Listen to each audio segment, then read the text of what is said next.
नमस्कार, आप देख रहे हैं VS लाइव न्यूज। न डरते हैं न डराते हैं, जो सच है वही दिखाते हैं। तो चलिए रुक करते हैं आज की प्रमुख और बड़ी खबर पर।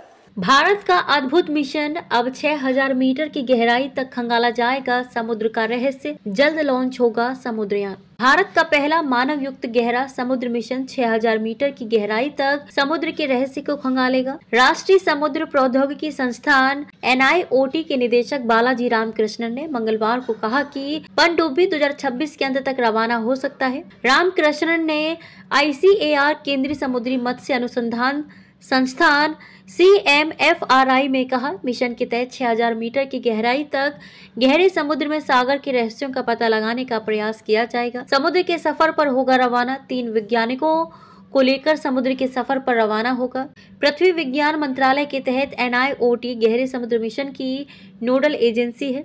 स्वदेशी तकनीक से विकसित किया गया है। स्वदेशी तकनीक से विकसित 25 टन की चौथी पीढ़ी के यान को विशेष रूप से गहरे समुद्र में अत्यधिक दबाव और तापमान का सामना करने के लिए डिजाइन किया गया है, जिसमें टाइटेनियम से बना पतवार है। समुद्र अनुसंधान के लिए गेम चेंजर। रामकृष्णन ने कहा, यह मिशन भारत के गहरे समुद्र अनुसंधान के लिए गेम चेंजर साबित हो सकता है। गहरे समुद्र से इकट्ठा करेगा नमूने। यह गहरे समुद्र में संसाधनों के आकलन और समुद्र पर्यटन की संभावनाओं के लिए नए रास्ते खोलेगा। मिशन गहरे समुद्री क्षेत्र से महत्वपूर्ण नमूने एकत्र करने में सहायक होगा, जिससे विज्ञानियों को क्षेत्र में जीवों और पानी की अनूठी विशेषताओं को समझने के अवसर मिलेंगे।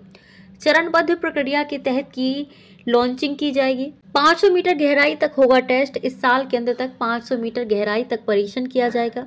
गोता लगाने की यात्रा में 4 घंटे लगेंगे और बाहर आने में भी उतना ही समय लगेगा। विकसित की गई है नामक नवीन तकनीक विकसित की गई है, जिसका उद्देश्य बड़े पैमाने पर खुले समुद्र में उन्नत कृषि पर ध्यान केंद्रित करना है। यह तकनीक वर्तमान में प्रदर्शन चरण में है। ये इलेक्ट्रॉनिक रूप से निगरानी किए जाने वाले मछली पिंजरे अपतटीय क्षेत्रों के लिए डिजाइन किए गए हैं।